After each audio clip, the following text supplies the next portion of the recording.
नमस्कार, स्वागत है आप सभी का एबी स्टार न्यूज में। मैं हूं आपके साथ जुबैर चौधरी। वक्त तो चला अपने उत्तर प्रदेश का, जहां सबसे पहले बात करेंगे क्रिसमस पर्व की। बता दें कि फर्रुखाबाद में बड़े ही धूमधाम के साथ क्रिसमस पर्व मनाया गया।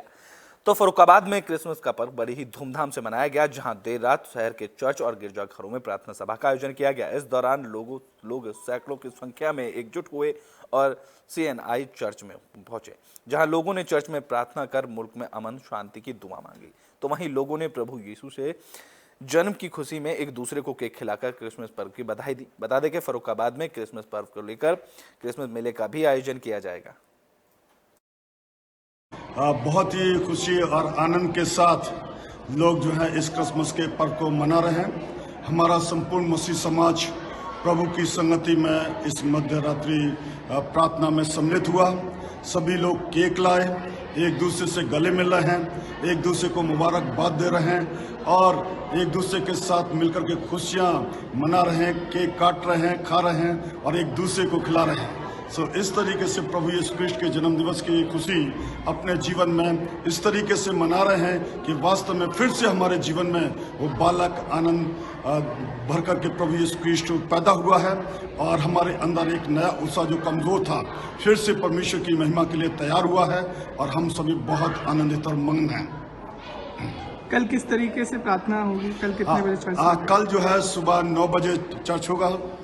फिर से हम परमेश्वर की संगति करेंगे और कल परमेश्वर हमसे अपने वचन से बातें करेगा और हमें संदेश देगा कि वो उसका वचन किस तरीके से हमारे लिए देहधारी हुआ और सारे वेद जो हैं, जो वचन के हैं, वो लोगों के ऊपर परमेश्वर अपनी आत्मा के द्वारा प्रकट करेगा, वचन के द्वारा प्रकट करेगा और जो उसकी सत्यता है उस विश्वास में हम एक सच्चे मसीह के रूप में चलने के लिए अपने आप को समर्पित करेंगे।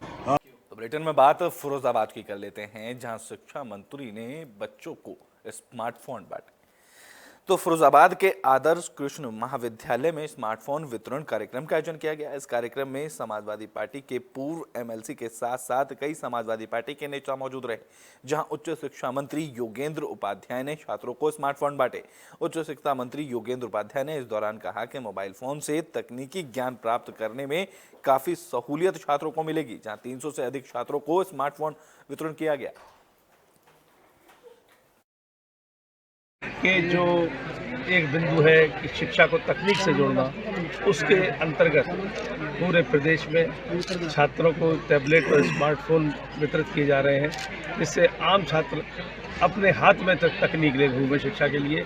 और वह वितरण था जहाँ पर माननीय योगी जी ने जो इस योजना को लिया है, पूरे प्रदेश में हर महाविद्यालय में ये वितरण हो रहा है। उसी के अंतर्गत इस महाविद्यालय में ये वितरण का कार्यक्रम के जो एक बिंदु। तो बुलेटिन में बात और शाहजहांपुर की कर लेते हैं, जहां ऊर्जा मंत्री AK शर्मा पहुंचे। इस दौरान उन्होंने समाजवादी पार्टी और कांग्रेस पर जमकर निशाना साधा।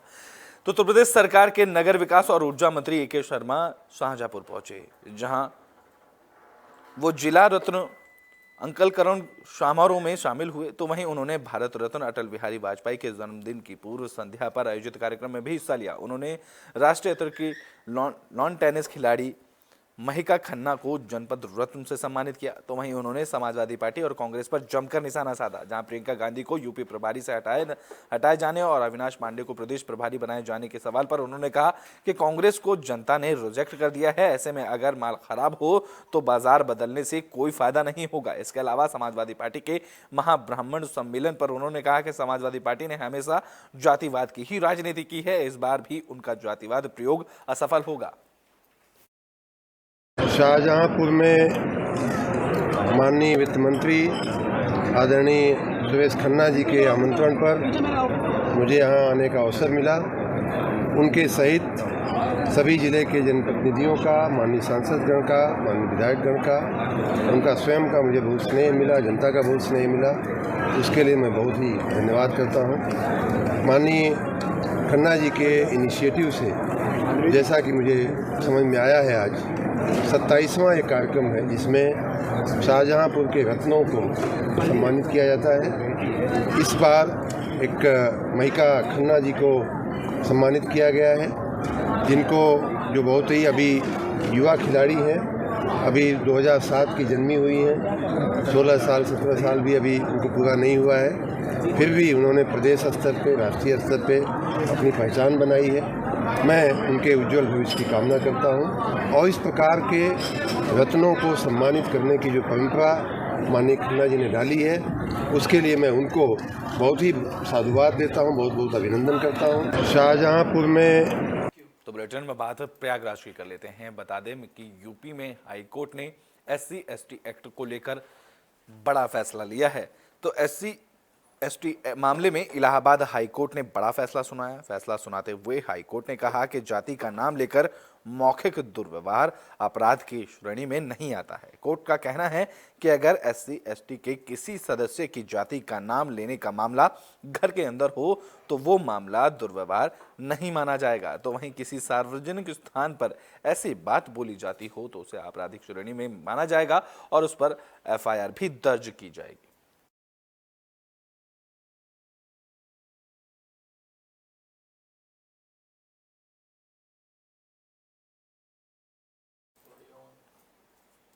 तो बुलेटिन में बात फर्रुखाबाद की कर लेते हैं, जहां प्रधानाचार्य अधिवेशन आयोजित किया गया।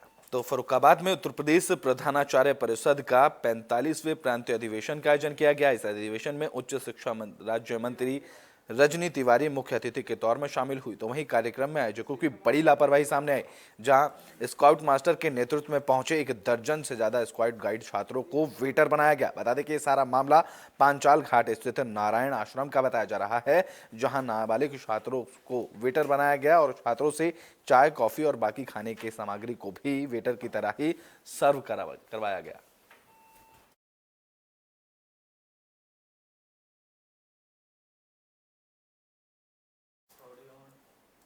तो बुलेटिन में बात मथुरा की कर लेते हैं, जहां बांके बिहारी के दर्शन करने गई 2 महिलाओं की मौत का मामला सामने आया है। तो मथुरा में बांके बिहारी मंदिर में रविवार को श्रद्धालुओं की भारी भीड़ उमड़ी। इसमें मंदिर के पास लाइन में लगी 2 महिलाएं श्रद्धालुओं की अचानक तबीयत बिगड़ गई। दोनों महिलाएं वहीं गिरकर बेहोश हो गई, जहां बेहोशी की हालत में दोनों को उपचार के लिए नजदीकी अस्पताल ले जाया गया, जहां पर डॉक्टरों ने उन्हें मृत घोषित कर दिया। बताया जा रहा है कि भीड़ का दबाव महिलाएं सहन नहीं कर पाई, इससे उनकी मौत हो गई। बता दें कि बांके बिहारी मंदिर दर्शन करने के लिए लाखों की संख्या में श्रद्धालु पहुंच रहे हैं। वहीं नए साल की शुरुआत को लेकर भी श्रद्धालुओं का रुझान धार्मिक स्थल को लेकर बढ़ता ही जा रहा है। जिला प्रशासन की तरफ से की गई व्यवस्थाएं भी यहां फेल होती नजर आ रही हैं। जिला प्रशासन ने मंदिर के आसपास के इलाकों में अतिरिक्त प्रवेश द्वार के लिए साथ ही निकासी द्वार भी बनाए हैं, लेकिन भीड़ अधिक होने के कारण लंबी लाइनें वहां लग रही हैं। जहां मंदिर समिति की ओर से बताया गया कि रविवार को 7 लाख से भी अधिक श्रद्धालु मंदिर में पहुंचे और ठाकुर श्री बांके बिहारी के दर्शन किए गए। सोशल मीडिया तथा अन्य मीडिया प्लेटफॉर्म पे एक खबर आ रही है कि वृंदावन में 2 महिलाओं की भीड़ के दबाव के कारण मृत्यु हुई है। इस बात का खंडन किया जाता है। दोनों महिलाओं की अलग अलग समय पे अलग अलग स्थान पर और भीड़ से अलग बीमारी के कारण उनकी मृत्यु हुई है। दोनों की उम्र लगभग 60 साल से ऊपर की थी। एक महिला सीतापुर की रहने वाली थी, जो विद्यापीठ चौराहा, जो मंदिर से काफ़ी दूर है, वहाँ पे चलते चलते अचानक से गिर गई। वहाँ पे तत्काल पुलिस टीम ने उनको देखा और इलाज हेतु तुरंत हॉस्पिटल ले जाया गया, जहाँ पे डॉक्टर ने उनको मृत घोषित किया। दूसरी महिला जो जबलपुर की रहने वाली थी, उनकी उम्र भी 60 साल से ऊपर थी और वो उस समय मंदिर भी बंद हो चुका था। जयपुरिया धर्मशाला के पास वो चबूतरे पे बैठी हुई थी काफ़ी देर से, और जब वो उठ के चलने लगी, उनकी पुत्री भी उनके साथ थी, अचानक वो गिर गई और उसके बाद उन्हें भी तुरंत इलाज के लिए हॉस्पिटल ले जाया गया, जहां उनको डॉक्टरों ने मृत घोषित किया। दोनों मामलों में परिजनों का कहना था कि हाई ब्लड प्रेशर तथा एक मामले में पूर्व की भी उनके हार्ट की प्रॉब्लम रही है, संभवतः उनकी मृत्यु। तो बुलेटिन में बात फर्रुखाबाद की कर लेते हैं, जहां पर ग्रामीण और किसान आवारा जानवरों से परेशान नजर आ रहे हैं। तो फर्रुखाबाद में किसान अन्ना गौवंश से परेशान हो गए हैं। बता दें कि अन्ना गौवंश किसानों की फसलें उजाड़ रहे हैं, जिससे किसानों को नुकसान पहुंच रहा है। इस कड़ी में अन्ना गौवंश से परेशान किसानों ने लगभग 1.5 दर्जन से भी अधिक अन्ना गौवंश को पकड़कर पंचायत घर में बंद किया। बता दें कि ये सारा मामला ब्लॉक आयमगंज के गांव नरे नाऊ का बताया जा रहा है। इस दौरान ग्रामीणों ने मामले की जानकारी उच्च अधिकारियों को भी दी, जिसके बाद कोई भी अधिकारी मौके पर नहीं पहुंचा था। वहीं ग्रामीणों ने प्रशासन से अन्ना गौवंशों को गौशाला छुड़वाने की भी मांग की।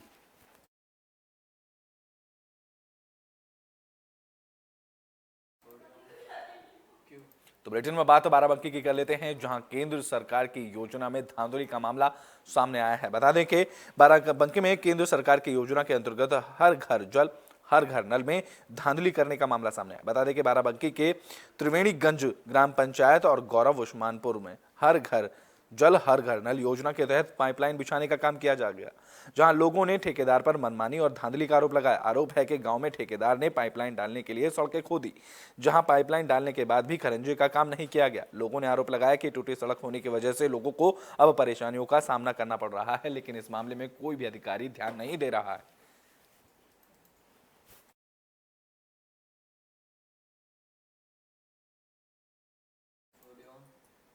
तो बुलेटिन में बात तो ग्रेटर नोएडा की कर लेते हैं, जहां पुलिस और बदमाशों के बीच मुठभेड़ हुई।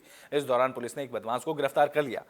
तो ग्रेटर नोएडा में पुलिस और बदमाशों के बीच मुठभेड़ हुई। इस दौरान पुलिस ने एक बदमाश को गिरफ्तार किया। दरअसल ग्रेटर नोएडा में पुलिस की तरफ से रूटीन चेकिंग अभियान चलाया गया, तभी पुलिस को एक संदिग्ध मोटरसाइकिल आते हुए दिखाई दी।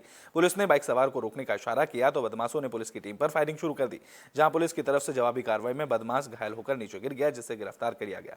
पकड़े गए बदमाश के पास से एक अवैध तमंचा, कारतूस और मोटरसाइकिल बरामद हुई है। तो वहीं पुलिस ने बताया कि पकड़े गए बदमाश पर 1 दर्जन से भी ज्यादा मुकदमे दर्ज हैं और अब पुलिस आगे की कार्रवाई में जुट गई है। आज थाना कासना क्षेत्र में टाड़ा गोल चक्कर के पास पे एसआई नदीम, एसआई शरद यादव और इनकी टीम चेकिंग कर रही थी।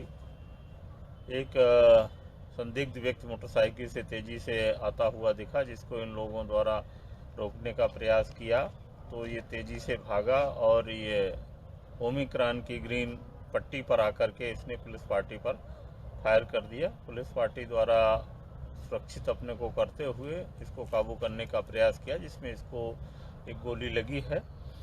इसके पास से एक मोटरसाइकिल और एक तमंचा कारतूस बरामद हुआ है। इस घायल व्यक्ति का नाम सचिन उर्फ खटोला है, जो कि खोड़ा गाजियाबाद का रहने वाला है और वर्तमान में ये दिल्ली में रहता है। पूछताछ तो बुलेटिन में बात तो शामली की कर लेते हैं, जहां एक प्रेमी को अपनी विवाहिता प्रेमिका से मिलना भारी पड़ गया। तो शामली में एक युवक को अपनी विवाहिता प्रेमिका से मिलना भारी पड़ गया। बता दें कि एक प्रेमी को अपनी विवाहिता प्रेमिका के घर मिलने पहुंचा। इस दौरान विवाहिता के पति ने प्रेमी को घर पर ही दबोच लिया, जहां पति ने अपने परिवारजनों के साथ मिलकर प्रेमी की जमकर धुनाई थी। बता दें कि ये पूरा मामला थाना कोतवाली क्षेत्र के मोहल्ला सलेंक विहार का बताया जा रहा है। इस दौरान हंगामा होने के बाद प्रेमिका अपने प्रेमी को घायल अवस्था में लेकर थाने पहुंची। तो वहीं प्रेमिका ने अपने पति के खिलाफ पुलिस में तहरीर देकर कार्रवाई करने की मांग की, जहां पुलिस इस मामले की आगे की कार्रवाई में जुट गई। जी बस ये हुआ, खर्चा पानी सब वही उठा रहा है जी घर में। अच्छा। और जो मेरा पति है उसको सारी बात का पता। अच्छा। उसको भी खर्चा दे रहा है वो, और घर पे भी जाते रहे हैं, कोई दिक्कत नहीं। और आज ऐसे ही सुबह आए में पैसे क्या रखा था कि रूबी उससे 20,000 रुपये मंगवा दे जी, पैसे देने के लिए आए थे और बस पिटवा दी बुला के जी। तो बच्चों का खर्चा पानी उठाना है, सारा काम करें। 7 साल से पता चलता जी सारी बात का। तो अभी क्या चाहते हो आप? जी बस यही चाहूँ मैं, एक तो इससे फैसला चाहूँ जी, जब ये मेरे पे गलत कर। तो बुलेटिन के आखिरी में बात तो शामली की ही कर लेते हैं, जहां पर अलग अलग जगहों पर हादसे की खबर सामने आई।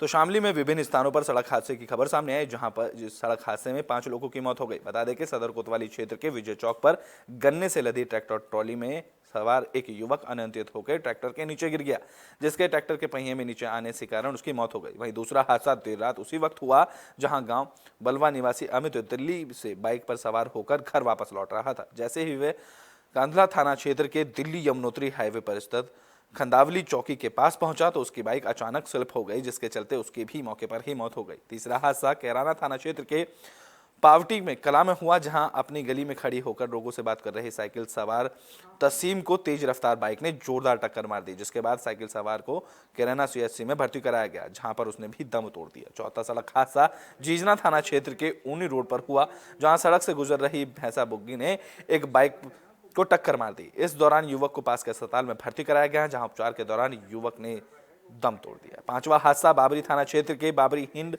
लिंक रोड पर हुआ, जहां ट्रक ने बाइक सवार में टक्कर मार दी, जिसके बाद बाइक सवार सड़क पर ही गिर गया और गंभीर रूप से घायल हुआ, जहां घायलों को राहगीरों की मदद से तरफ से शहर के अस्पताल में भर्ती कराया गया। इस दौरान उपचार के दौरान युवक ने भी दम तोड़ दिया। बता दें कि इस दौरान पुलिस ने सभी मृतकों के शवों का पंचनामा भरकर पोस्टमार्टम के लिए भेजा और आगे की कार्रवाई में जुट गई।